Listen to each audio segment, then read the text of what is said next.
Quero cumprimentar você que nos assiste pelo vídeo. Com a paz do Senhor Jesus Cristo, também cumprimentar a igreja, com a paz do Senhor. Amém.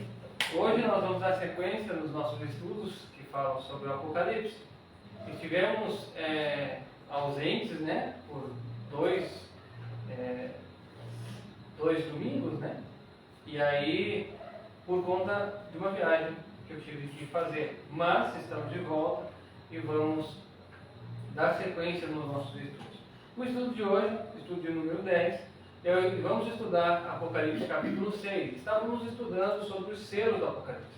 Estudamos do selo 1 até o 4, depois do 4, o 4 e o 5, pois os dois estão ligados, né? Sugiro que você veja os vídeos anteriores, caso não tenha visto. E aí, hoje nós vamos falar sobre o sexto selo. O sexto selo, ele é um dos eventos que são muito marcantes para o povo de Deus. Para quem não é cristão, não está buscando fazer a vontade de Deus, talvez não tenha muito a nos dizer. Mas para quem busca fazer a vontade de Deus e quer chegar no céu, este evento pode nos dizer muita coisa, né? Bom, vamos, antes de abrir a palavra, vamos nos ajoelhar e vamos estar orando. Vamos buscar de Deus a sabedoria, a inteligência e principalmente o seu Espírito, para que Ele nos ensine da sua palavra. Vamos então nos colocar de joelhos e falar com Deus.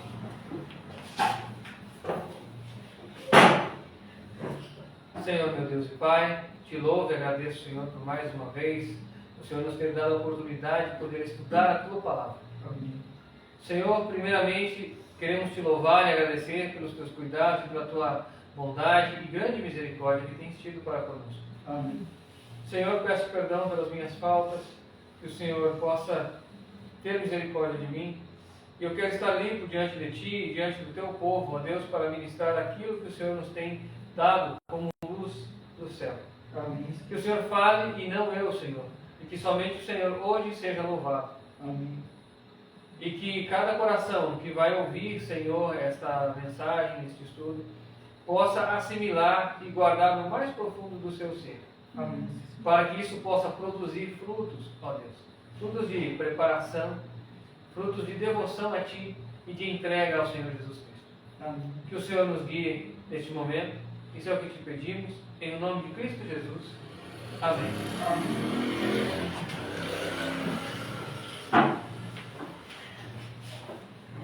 Vamos abrir as nossas Bíblias no livro de Apocalipse, capítulo 6.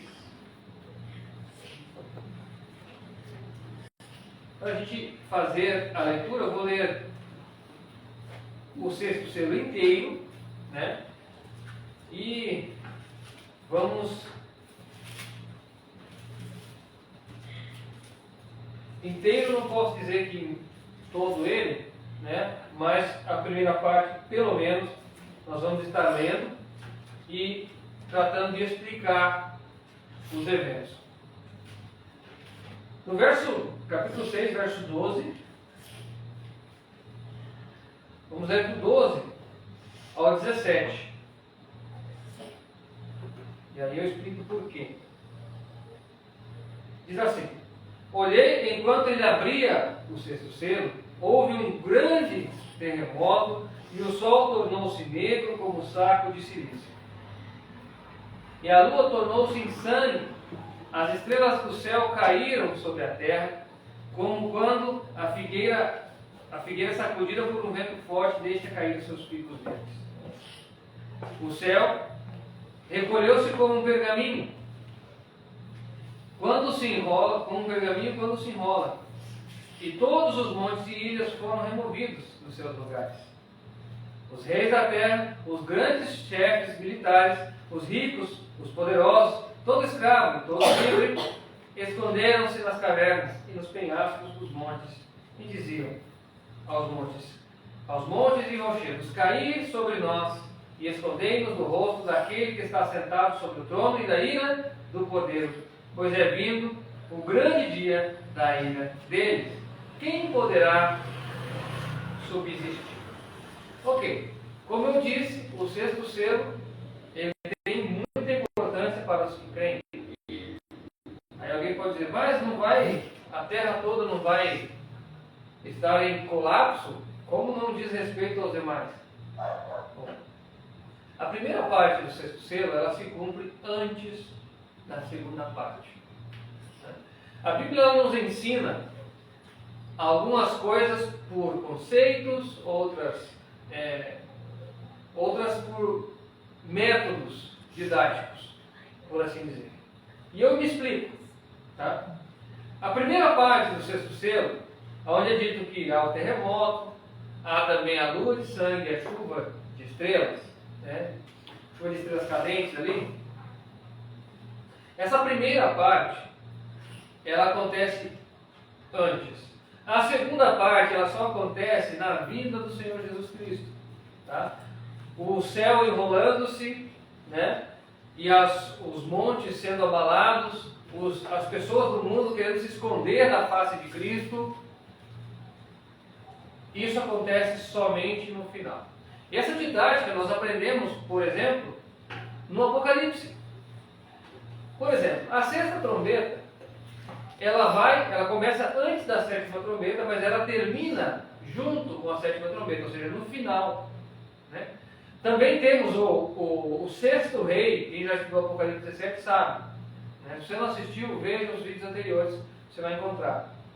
O sexto rei, ele se torna o oitavo, ou seja, ele vem antes do sétimo, mas depois ele se torna o oitavo. Assim também as 7 igrejas. A igreja de Filadélfia, que é a sexta igreja, o remanescente dela é que recebe o galardão. Laodiceia, no entanto, é a igreja moral, que é a igreja número 7. Então, o 6, ele sempre volta depois do 7. Essa didática é apocalíptica, tá? Isso é o que a Bíblia nos mostra. Então, por isso que o sexto selo, ele tem o início antes, mas ele termina lá junto, lá no finalzinho, quando se finaliza tudo. Né? Vamos lá.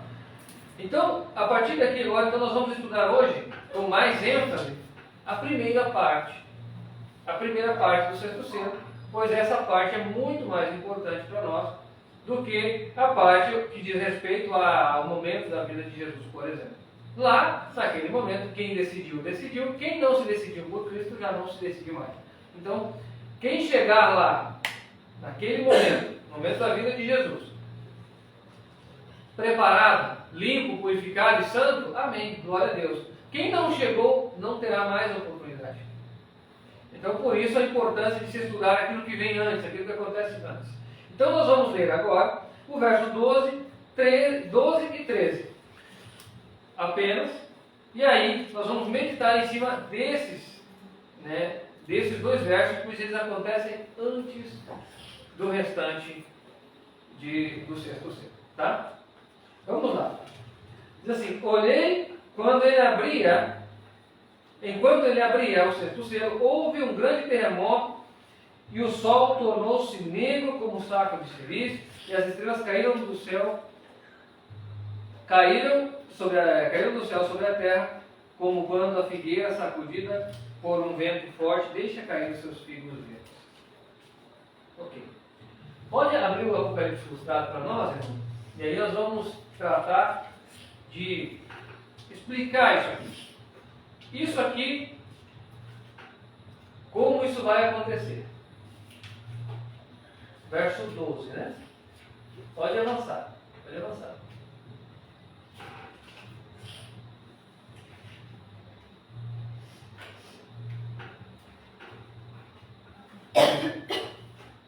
Quarto selo. Aí, quinto selo, próximo.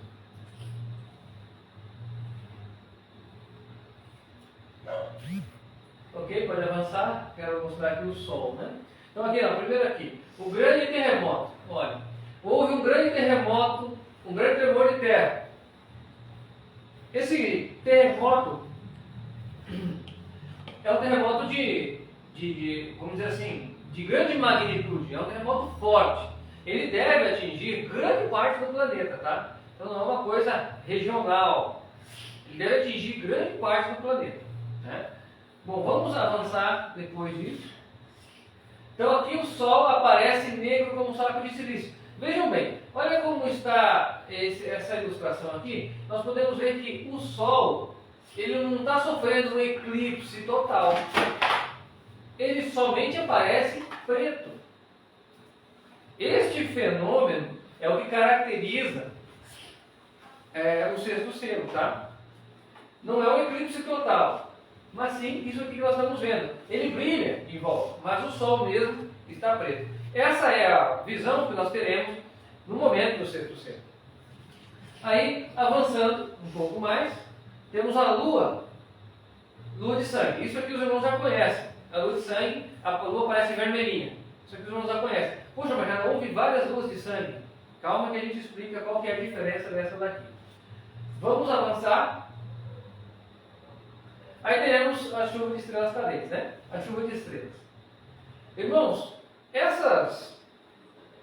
isso aqui, esse evento, ele acontece, todos eles, em um mesmo dia.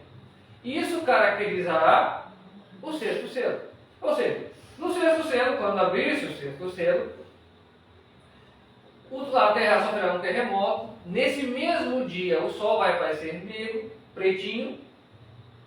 E aí, à noite, na mesma noite, o Sol, ou seja, a Lua vai aparecer com cor de sangue. E aí, nós veremos a chuva de estrelas.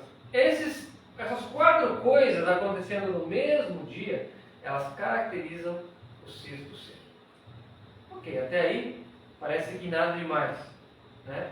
Bom, mas isso aqui, esse evento, ele tem um sentido espiritual também. Quem assistiu os estudos anteriores, o estudo anterior, por exemplo, os dois últimos estudos, que falam do quarto selo e do quinto selo, vemos que existe um cumprimento físico, visível, e existe um cumprimento espiritual também, nesse momento. E é isso que mais nos interessa hoje.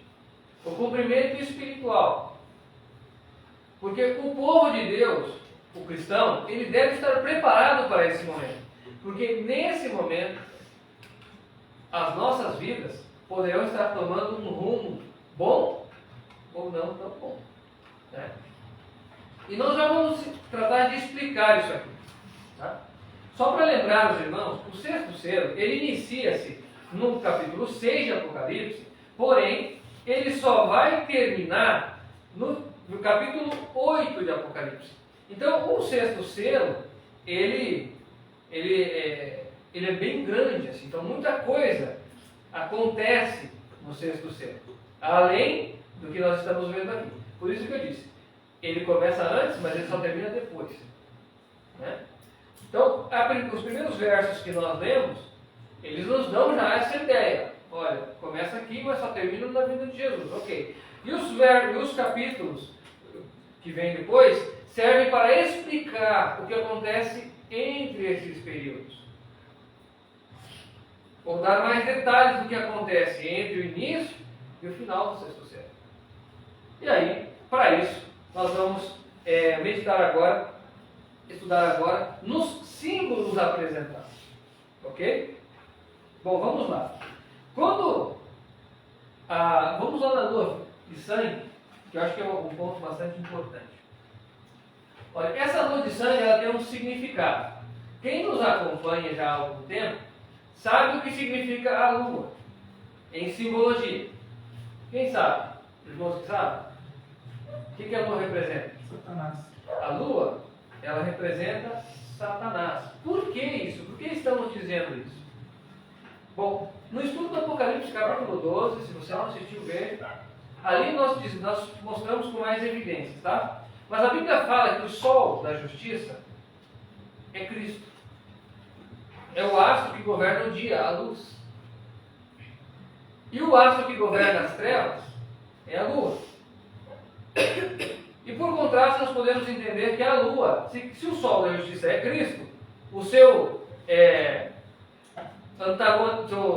antagonista, por assim dizer, né, seria a lua, que representa Satanás. Tá? Então aqui a lua aparece vermelha. Aí o que isso tem a ver com Satanás? Bom, antes de responder essa pergunta, nós vamos ler no capítulo 8 de Apocalipse. Capítulo 8 de Apocalipse. E vamos ver algo que acontece, e aí depois nós vamos relacionar com esses símbolos.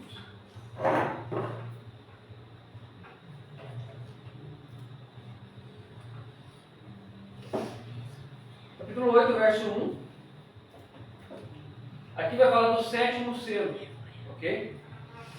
Se nós dissemos, por exemplo, que o sexto selo ele acontece em um só dia, ou quem sabe numa parte clara e numa parte escura do dia, quer dizer o seguinte: aconteceu essa primeira etapa das catástrofes naturais ali, a partir dali já é o sétimo selo, correto? Nós vamos ver isso aí, porque se o sexto selo acontece bem antes da vinda de Cristo, só termina lá, o sétimo selo não pode acontecer lá na vida de Cristo. Então, ele acontece logo depois da primeira parte. Deu para entender? Conseguiu entender? Eu ia questionar exatamente, mas se ele acaba aqui, como é que o outro começa? Mas faz sentido começar um quase que... Tá, faz o seguinte, procura para nós ali o banner, coloca ali na busca banner, aqui, banner em português. E aí vamos abrir o gráfico, acho que vai ficar um pouco mais fácil para as pessoas que estão nos assistindo entenderem. Ó, banner, deixa eu ver, não.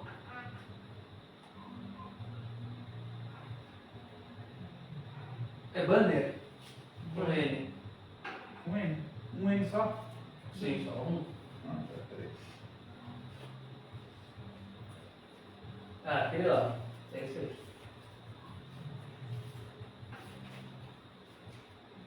Acho que já abriu lá. Aqui embaixo, aqui ó, já abriu.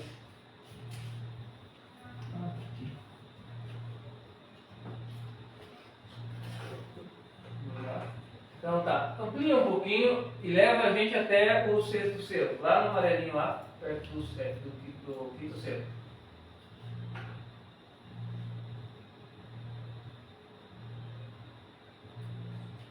Bom, irmãos, aqui nós estamos vendo um gráfico, tá? Esse gráfico, ele serve para nos ajudar a entender as profecias. Aqui tem alguns anos, ó. Irmãos, esses anos eles são aproximados, tá? Eles não são precisos, tá? Eles servem para nos dar um norte, uma direção aproximada. A gente não deve se fiar, não, vai ser tal ano, sim ou sim. Não é bem assim que funciona. Estão aproximados? Sim, estão bem aproximados. Segundo o que nós entendemos pela profecia, é mais ou menos por aí, mas não é exato, ok? Mas vamos lá. Aqui nós encontramos o quarto e quinto selo que nós tínhamos estudado. Pode trazer um pouquinho mais para cá, meus irmãos, por favor? Aí, aqui não. Então aqui, ó, nós encontramos o sexto selo. Você está lá embaixo, hein? Aqui nós encontramos o sexto selo, tá? O sexto selo ele acontece nesse período aqui. Só que como nós vimos, ele só vai terminar lá depois, na vinda de Cristo. Certo? Aqui na vinda de Cristo ele vai terminar, como nós vimos. Tá? Podemos voltar lá? E por que o sétimo selo não começa depois que termina o sexto? É simples. Porque o sétimo selo, está aqui, o sétimo selo são as trombetas do Apocalipse. As trombetas são os avisos da vinda de Cristo. Os avisos, os alertas que Deus envia à terra, à humanidade. Então não faria sentido Deus avisar depois que Jesus voltou. Vocês concordam comigo? Né? Então é por isso que o sexto selo ele inicia-se aqui, o seu final mesmo só vai acontecer lá. Mas após a primeira parte do sexto selo, a primeira parte visível do sexto selo, já inicia-se o sétimo selo. Deu para entender agora, né? Amém? Amém. Bom, amém. Então, vamos lá. Então vamos ler o capítulo 8, que vai falar do sétimo selo, ok? O que o que acontece no sétimo selo, ele vai ajudar-nos a explicar o que acontece, o porquê da lua de sangue e da chuva de estrelas lá do sexto selo. Vamos lá. Quando ele abriu o sétimo selo, fez-se silêncio no céu por cerca de meia hora. E vi os 7 anjos que estavam em pé diante de Deus, aos quais foram dadas as 7 trombetas. E veio outro anjo e ficou em pé junto ao altar, tendo um incensário de ouro na mão, e foi-lhe dado muito incenso para oferecê-lo com as orações dos santos. E sobre o altar de ouro que está diante do trono. E da mão do anjo subiu diante de Deus a fumaça do incenso com as orações dos santos. Então o anjo tomou o incensário, encheu do fogo do altar e lançou sobre a terra. E houve trovões, vozes, relâmpagos e terremotos. Então, para você que talvez me assiste pela primeira vez, tudo isso aqui parece não fazer muito sentido. Mas eu vou tentar contextualizar vocês. Aqui, quando ele fala do incensário, do altar, de toda esses móveis ali, essa cerimônia que acontece ali, ele está falando do santuário celestial. O santuário celestial, hoje, como nós estudamos já algumas vezes aqui, o santuário celestial hoje, ou seja, acontece um trabalho dentro dele. Quem é que faz esse trabalho dentro do santuário? Jesus Cristo. Vamos ler no livro de Hebreus. Vamos lá, vamos tentar aqui. Está acabando nossa bateria, né?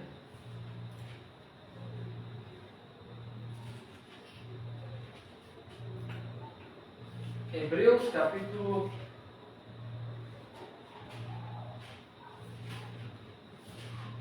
8.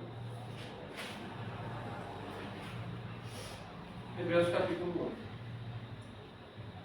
Diz assim: o ponto principal do que estamos dizendo é que temos um sumo sacerdote. Diz assim, né? O ponto principal do que estamos dizendo é que temos um sumo sacerdote tal que se assentou à direita do trono da majestade nos céus, como ministro do santuário e do verdadeiro tabernáculo que o Senhor fundou e não o homem. E como nós sabemos quais são os móveis que existem no santuário celestial, como é que nós descobrimos isso? Simples. No capítulo 8, no verso 5, a Bíblia nos fala que aquele santuário que os judeus tinham até a terra era uma cópia daquele que estava no céu. Então, a partir daí, nós podemos entender o que existe lá dentro, o que tem lá dentro. Diz assim: eles servem num santuário que é figura e sombra das coisas celestiais. É por isso que Moisés divinamente foi avisado quando estava para construir o tabernáculo: vê, faças tudo conforme o modelo que te foi mostrado no monte. Ou seja, então, Deus mostrou o santuário para Moisés, para que ele fizesse semelhante, né? Deus mostrou para ele. Então, aquilo ali é figura e sombra das coisas celestiais. Ou seja, aquele tabernáculo terreno era uma ilustração do verdadeiro tabernáculo que existe. Com isso em mente, eu gostaria, será que você consegue encontrar para nós? Vai aqui no gráficos, nessa pastinha. Você vai lá em imagens. Vai nas imagens. Aí. Aqui deve ter alguma foto do santuário lá em cima, lá. Baixa um pouquinho, embaixo, bem embaixo aí. Aí tem uma foto. Consegue ampliar ela pra gente? Talvez amplie um pouquinho mais. Aí. Então aqui nós estamos vendo, não sei se dá para ver no vídeo, tá? Não sei se vamos conseguir ver. Vou tentar um pouco. Olha, aqui temos o candelabro, né, de 7 braços, temos a mesa dos pães, temos o altar de incenso, e depois do véu no lugar santíssimo, bom, aqui é para o lugar santo, né? Aqui temos o candelabro, o altar de incenso, e ali temos a mesa dos pães. Pode colocar aqui para nós, irmão, por favor. Aqui nós temos a Arca da Aliança e os querubins, né? E dentro da Arca da Aliança nós temos a vara de Arão florescida, as 2 tábuas da lei e uma porção do maná. Também tem um propiciatório em cima da tampa ali. Então, isso aqui, irmãos, é o que é o templo. Então, quando ele fala aqui, o anjo que está diante do altar, está falando do anjo que está ministrando. Como que era feita a ministração? Bom, o sacerdote entrava, o sacerdote tomava o sangue do animal que era morto pelo pecador, tomava o sangue daquele animal, levava para dentro do santuário e colocava nas pontas do altar, né? E também colocava ali no véu, aspergia no véu por vezes. Então, uma vez ao ano se fazia a expiação, que era simbolicamente o ato de apagar os pecados, tá? E aí, nesse ato, o sacerdote passava depois do véu, né, oferecia incenso, né, e pedia a Deus o perdão, né, e fazia assim a expiação pelos pecadores. Aqui, nesse altar, que se chama altar de incenso, se queimava, claro, como disse, incenso. O incenso, ele era um incenso aromático e tinha um cheirinho bom, e disfarçava o mau cheiro do sangue que era trazido aqui para dentro. Isso tudo tem um significado, nós não vamos entrar profundamente nisso, porque a gente ficaria muito tempo aqui. Mas, a grosso modo, se fazia uma intercessão. O sacerdote intercedia a Deus pelo povo, né? O sangue contaminado como pecado ali no santuário representava o nosso pecado registrado lá, né? O incenso aromático representava a intercessão de Cristo por nós. E, bom, o incensário era um instrumento que o sacerdote usava para interceder, para interceder, né? Ele colocava o incenso ali e oferecia o incenso para que disfarçasse um pouquinho. Posso falar uma pergunta? Pode. Você falou a respeito do sacerdote aspergir o sangue na cortina do santuário uma vez no ano. Sim. Mas não era aspergido todo dia? Pelo que eu me lembro, não. Eu acho que tinha... Vamos ler. Aqui vai fácil. Vamos ler aqui. Levíticos.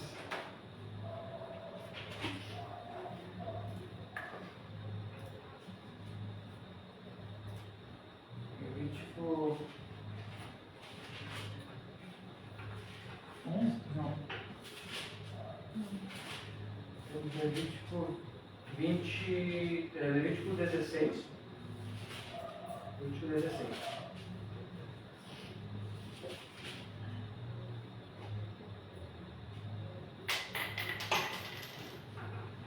Versos...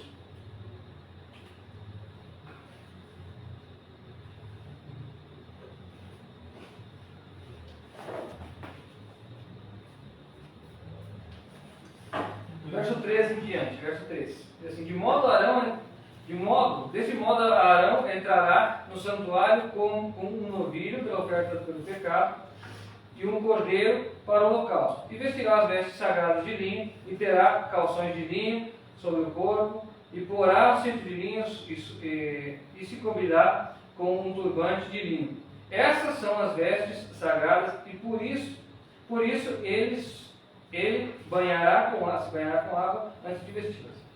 Da congregação dos filhos de Israel se tornará 2 bodes para a oferta pelo pecado, um carneiro para o holocausto. Arão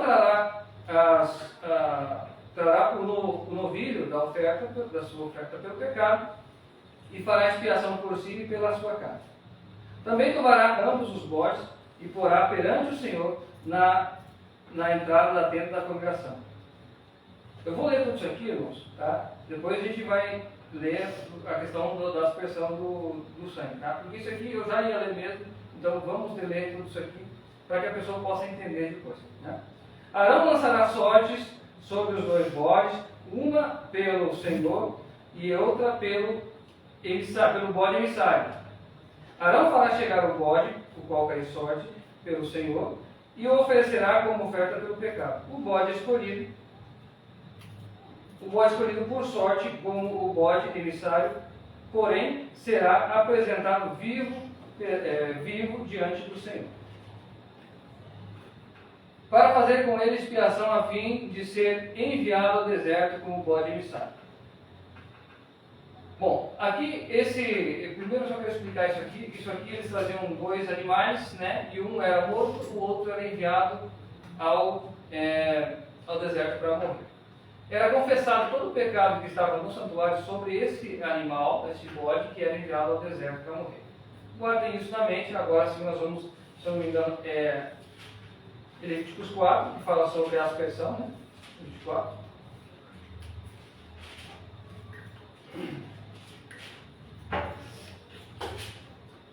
(4:13) diz assim: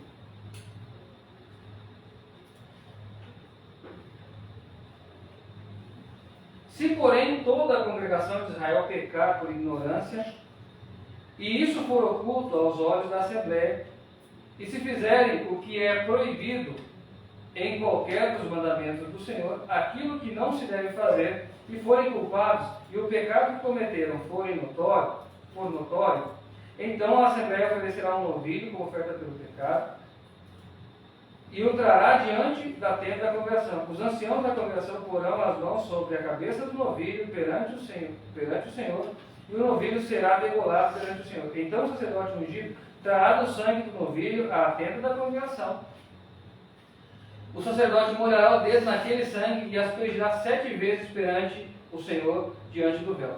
Nós vemos que aqui, essa aspersão que é feita diante do véu é para um tipo de pecado específico, né? Quando ele fala aqui, ó, se porém toda a congregação de Israel pecar por ignorância, isso for oculto, etc., e se fizer o que é proibido em qualquer um dos mandamentos, né? Aquilo que não se deve fazer e forem culpados, e o pecado que cometer for notório, e tal, então a Assembleia oferecerá um novilho, etc. Então aqui nós vemos que era um pecado grande, era um pecado contra os mandamentos e era algo notório, né? Então esse tipo de pecado, aí os anciãos vinham e confessavam diante, né? Os anciãos representavam o povo, confessavam sobre o animal. Então esse sangue era aspergido no véu. Não era todo o sangue que era aspergido no véu. Senão você imagina como é que ia ficar esse véu. Ah, entendi. Para mim, todo o pecado que era confessado era aspergido no véu. Não. Pelo que nós vemos aqui, é uma espécie de pecado que era mais... Que era considerado maior, né? Vamos dizer assim. E no caso dos outros, eles eram só apresentados no altar? Sim, aí ele fala o seguinte: daquele sangue porá sobre os chifres do altar, que está perante o Senhor na tenda da congregação. O restante do sangue se derramará na base do holocausto que está na entrada da tenda da congregação. Bom, aqui nós vemos então que também era, além de aspergido no véu, era também colocado nos chifres do altar, né? Mas, pelo que eu entendo, somente esses pecados maiores eram colocados na cortina, né? Na cortina do véu, né? Pelo que podemos ver aí. Então, voltamos lá para o Apocalipse, então.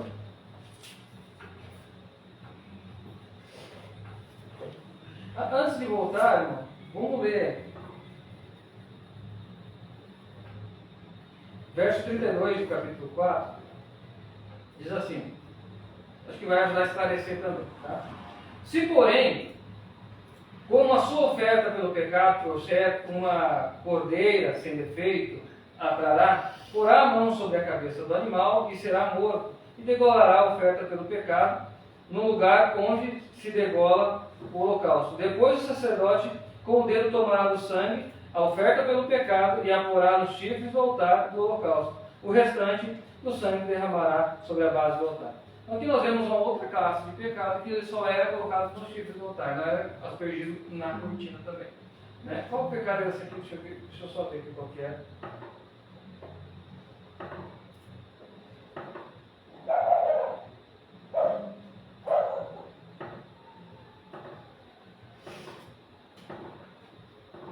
Deixa eu ver.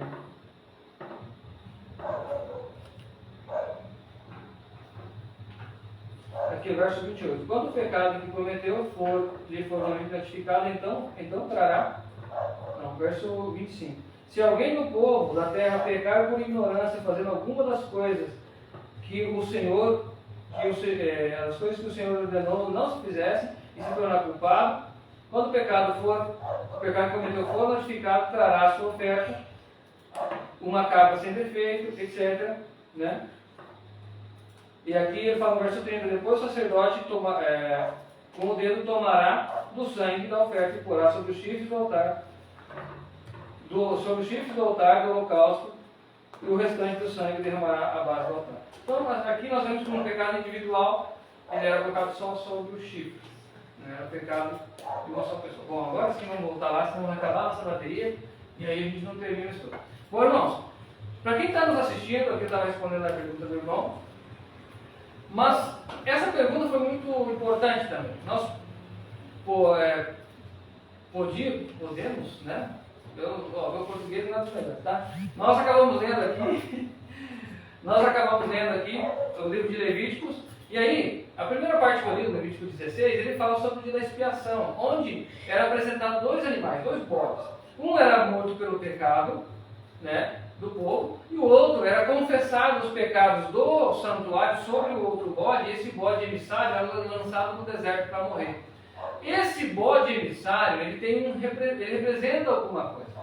Todos os outros animais que eram mortos, eles representavam quem? Jesus Cristo. Jesus é o Cordeiro de Deus que tira o pecado do mundo.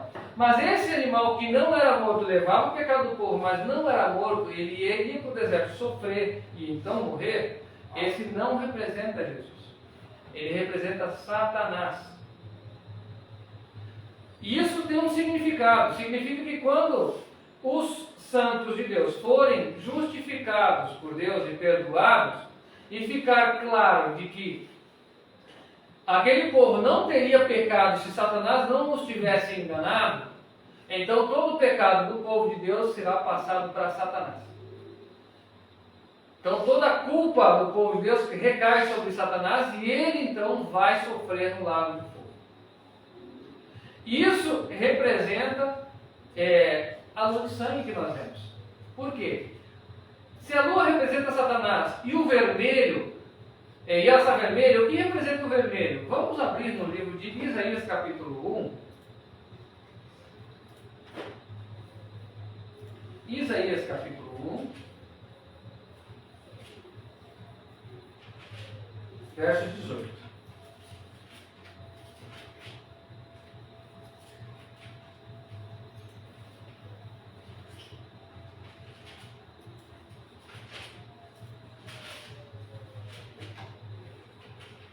Isaías capítulo 1, versículo 18, diz assim: Vinde, conversemos, diz o Senhor, ainda que vossos pecados sejam como a escarlata, eles se tornarão brancos como a neve. Ainda que sejam vermelhos como o carmesim, se tornarão como a branca lã. O pecado, a cor vermelha na Bíblia representa o pecado. Então se a lua nesse momento aparece na coloração vermelha, quer dizer que Satanás recebe o pecado de algumas pessoas. Aí você pode dizer, mas isso aí está meio assim. Bom, nós vamos ler então no Apocalipse novamente, Apocalipse capítulo 8, onde fala desse momento que acontece no céu lá. Então Satanás quer dizer que Satanás recebeu o pecado, mas de quem? Então vamos olhar aqui. Vamos ver no verso 5 do capítulo 8. Verso 5. Nós já descobrimos quem que é o anjo que está diante do altar, que está com o incensário na mão. Quem é? Jesus, sumo sacerdote, né, que está no santuário celestial, como nós lemos em Hebreus. Tá certo? Depois do anjo tomou o incensário. Será que é depois do anjo? Mesmo depois o anjo, né? Não, então o anjo tomou. Acho que essa tradução não está muito feliz, né? Então o anjo tomou o incensário, encheu do fogo do altar e lançou sobre a terra. E houve vozes, trovões, relâmpagos e terremotos. Se o incensário é o instrumento de intercessão que Jesus utiliza, simbolicamente, quando ele lança esse incensário sobre a terra, quer dizer que ele parou de interceder por algumas pessoas. Certo? Certo ou não? Ou seja, ele está sem incensário, como é que ele vai interceder? Né? Então quer dizer que ele parou de interceder. E se ele parou de interceder, é porque essas pessoas já alcançaram o padrão esperado, ou seja, não pecam mais. Então ele deixa de interceder por aqueles ali porque já estão obedientes.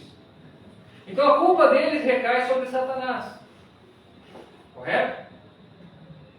Agora, por que ele lança as brasas sobre a terra? Isso tem um significado. Vamos abrir no livro de Isaías.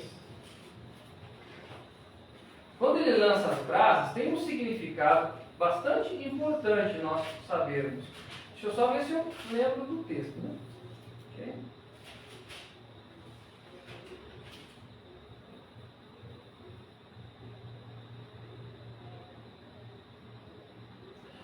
Isaías capítulo 6, verso 5. E aqui fala de um encontro que Isaías teve com o anjo do Senhor. E aí, começa o relato, diz assim: então disse eu, ai de mim, que vou perecendo, porque sou um homem de lábios impuros e habito no meio de um povo de lábios impuros. Mesmo assim os meus olhos viram o Rei, o Senhor dos Exércitos. Então, um dos serafins, porém, voou para mim, trazendo na mão uma brasa viva que tirara do altar com uma tenaz. E com ela tocou a minha boca e disse: vê, isto tocou os teus lábios.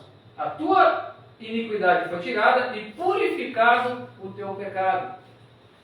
Quando Jesus pega a brasa do altar e lança sobre a terra, juntamente com o incensário, onde aquelas brasas tocarem, será purificado o pecado. Certo? Será tirado o pecado. A iniquidade, a culpa. Então isso nos representa que, além de Jesus ter parado de interceder, quer dizer que aquelas pessoas foram santificadas. E a culpa delas recaiu sobre Satanás. Vejamos o que estamos lendo aqui. Pode colocar o gráfico para nós, meu irmão, faz favor, mais uma vez? O gráfico, o banner. Deve estar aqui. Daqui. Isso, aqui. Ó. Então aqui, irmão, nós estamos no sexto selo, tá? O sexto selo, ele acontece... Pode deixar aqui. Mas só para ficar melhor, tirar do roxo, né? Ah, tá. O sexto selo, ele acontece, obviamente, antes do sétimo, né? Mas ele acontece 7 dias antes. Por que ele acontece 7 dias antes? A gente já vai ver isso. Mas aqui no sexto selo aconteceu a lua de sangue e tal. Logo no início do sétimo selo aqui, é dito que Deus, ou seja, Jesus, parou de interceder pelas pessoas. Então não demorou muito, olha. Veja bem, aconteceu o sexto selo aqui, apareceu a lua de sangue, logo em seguida a Bíblia já menciona que Jesus deixa de interceder por algumas pessoas. Ou seja, isso nos leva a entender que o Cristo, ou seja, essas pessoas já foram santificadas no sexto selo. No sétimo, Cristo somente externa isso, vamos dizer assim, né? Então, para a gente saber quais foram as pessoas que foram santificadas, como nós devemos fazer?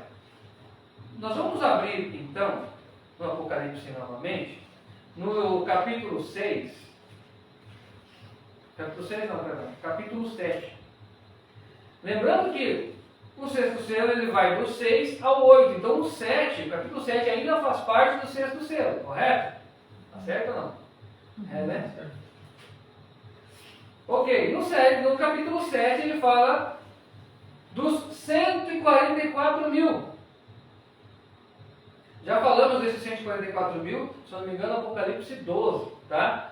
alguma referência ali sobre o significado desses 144 mil. Não vamos falar agora com profundidade sobre eles, porque já foi falado e também, né, nosso tempo ficaria curto.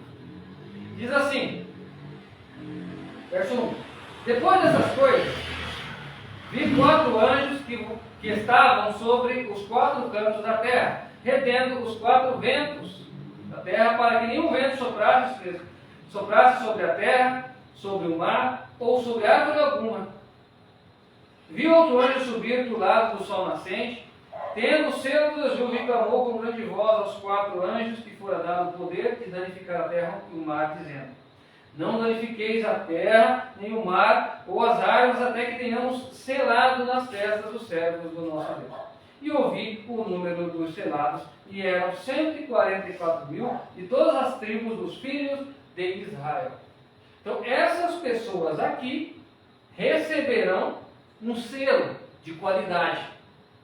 Um selo que vai permitir. O selo em si, na verdade, é só uma confirmação daquilo que eles já vinham vivendo, já vinham buscando. É isso, tá? Mas quem receber esse selo não morre mais. Eles vão ver Cristo vindo em vida. Eles já não morrem mais. Tá? Bom, quem são esses filhos de Israel? Quem são? Somos nós, tá? Lembre-se que está escrito em Romanos capítulo 2, versículos 28 e 29. Não é judeu o que o é na carne, nem circuncisão, aqui é na carne. Mas a circuncisão aqui é no coração, no espírito, não na letra, cujo louvor não provém dos homens, mas de Deus. Então, o judeu verdadeiro é quem aceitou Jesus e teve o coração transformado. Não é quem nasceu em Israel. Amém? Biblicamente falando. Aí, né, eu sei que tem outras vertentes aí, mas nós não vamos entrar nesse mérito. Então, os 144 mil serão 12 grupos, né, de pessoas extraídas ou tiradas dentre o povo cristão verdadeiro. O povo que guarda os mandamentos de Deus e tem a fé em Cristo. Né? Então é isso. Então esse povo aqui vai receber o selo. Pode voltar no gráfico lá, irmão, por favor. Aqui. Então o povo que recebeu o selo no 6º selo, né, eles já não morrem mais. Então o 6º selo ele nos mostra o momento do selamento dos salvos. Você já imaginou não ter que morrer, ver Cristo vindo em glória sem ter que passar pela morte? Bom, nós temos essa oportunidade. Isso é muito importante nós sabermos. Sabe por quê? Porque quem não for selado terá que pagar, ou seja, terá que selar a sua fé com o seu próprio sangue. Sem passar pela morte, só vão 144 mil, o restante vai morrer. Irmãos, é muito importante. O 6º selo, além de ele ter a sua parte visível, ele nos prepara, ou seja, ele nos leva a nos preparar melhor e a pensar na nossa salvação e no nosso preparo. E como nós vemos no gráfico, olha, isso aqui está aproximado, é verdade, perto de 2028, mas veja, é pouco tempo. É pouco tempo para um preparo desse nível. Para Jesus, nada é impossível.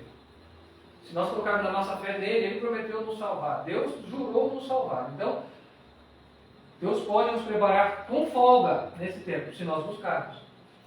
Né? Então, no 6º selo, esse evento, ele diz muito para quem quer chegar no céu. Então, quando você olhar, deu terremoto, o sol apareceu pretinho, aí à noite a lua aparece com coloração vermelha, a lua aparece com coloração vermelha, e aí você vai olhar e vai lembrar: será que eu estou selado? Bom, quem foi selado vai saber, né? Mas é muito bom a gente pensar nisso. Pensar em se preparar para esse momento, para receber o selo de qualidade e poder ver Cristo vindo em glória sem passar pela morte. Nós vimos que no quarto e quinto selo começaria uma perseguição religiosa que levaria muitos dos nossos irmãos de fé à morte, ao martírio. Mas se nós buscarmos em Deus fazer a vontade dele, não precisamos passar por isso. Nós podemos ser selados aqui e não morrer mais. É muito importante. Tá? Então, irmãos, este é o nosso estudo de hoje, que é a primeira parte do sexto selo. Né? É uma das coisas que deveria chamar a nossa atenção. Detalhe, uma coisa que é importante também relembrar aqui. Eu falei que o sexto selo acontece 7 dias antes do início das trombetas. Tá? Porque nós lemos lá no Apocalipse capítulo 8, que havendo aberto o sétimo selo, fez silêncio no céu por quase meia hora. Fez silêncio, então nada se fez. Então quando terminou o sexto... Pode voltar lá para nós, irmão, rapidinho? Aqui. Então quando terminou o sexto selo aqui, num dia, né?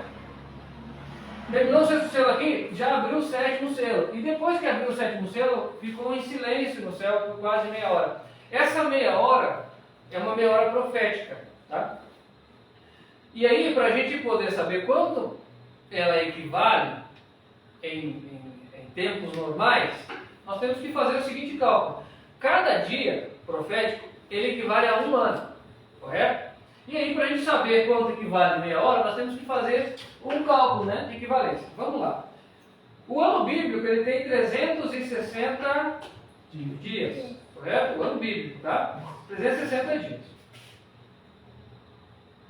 E aí nós vamos calcular. Bom, Tem calculador? eu tenho aqui. O computador não sei, eu não uso. Deve ter.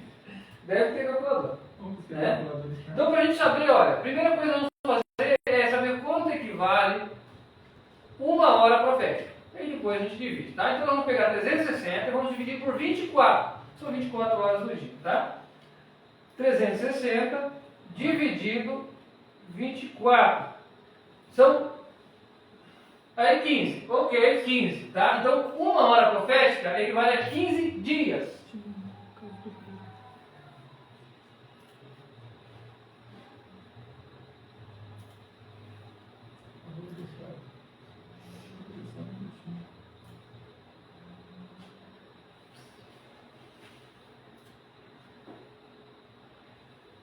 Vai lá, coloca lá. 360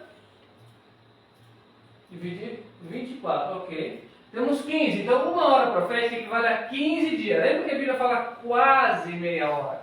Tá? Então vamos lá, divide por 2 então essa 1 hora profética. Nós temos 7 dias e meio. Só que a Bíblia não diz meia hora, ela diz quase meia hora. Então nós podemos entender que são 7 dias. Porque 7 dias era o tempo de consagração do sacerdote. Tá? Então é por isso. Então tudo tem uma ligação. Então, pode voltar aqui para o gráfico, meu irmão, muito obrigado. Então, aconteceu o sexto selo, um dia. Logo depois já o sétimo. Ok, abriu o sétimo selo, mas não acontece nada. Somente após 7 dias começam-se a tocar trombetas. As trombetas do Apocalipse são eventos naturais, eventos teoricamente naturais. Pode baixar aqui. Baixa aqui para baixo, aqui que tem algumas informações só para... Mais, até aparecer a imagem aqui, ó.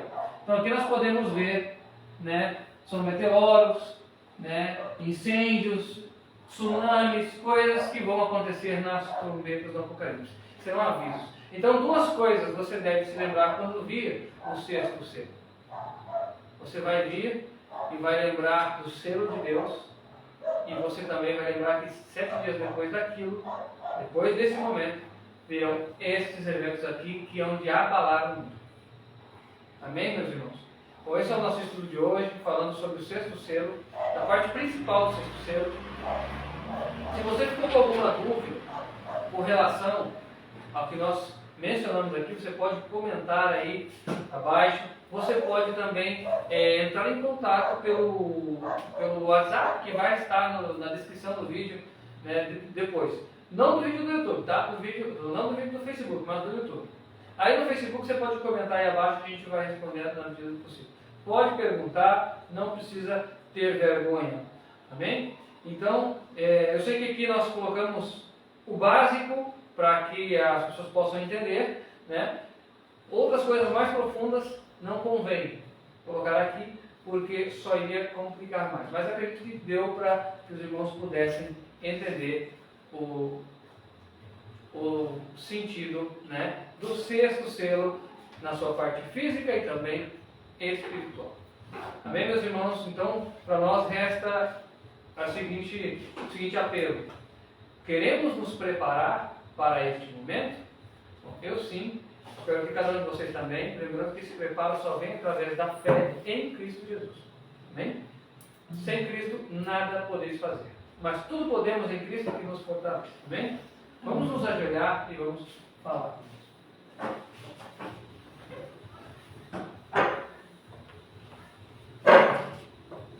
Senhor, meu Deus e Pai, queremos te louvar e agradecer, Senhor, pelo estudo de hoje. Amém. Obrigado, Senhor, por ter guiado este momento. E agora, Senhor, dá-nos fé e perseverança para que possamos nos preparar para esse momento tão solene. Amém. Que o Senhor abençoe a cada um de nós que estamos aqui e a cada pessoa que ouviu pelo vídeo, que possa ela receber do Teu Santo Espírito e as palavras que ela ouviu aqui não venham sair das suas mentes, ó Deus. Que o Senhor possa abençoar a cada um de nós, em nome de Cristo Jesus. Amém, Senhor. Amém. Irmãos, chegamos ao final, né, de mais um estudo. Eu espero que Deus possa ter falado contigo e espero também que estejamos juntos nas próximas oportunidades. Que Deus abençoe a tua vida, em nome de Cristo Jesus.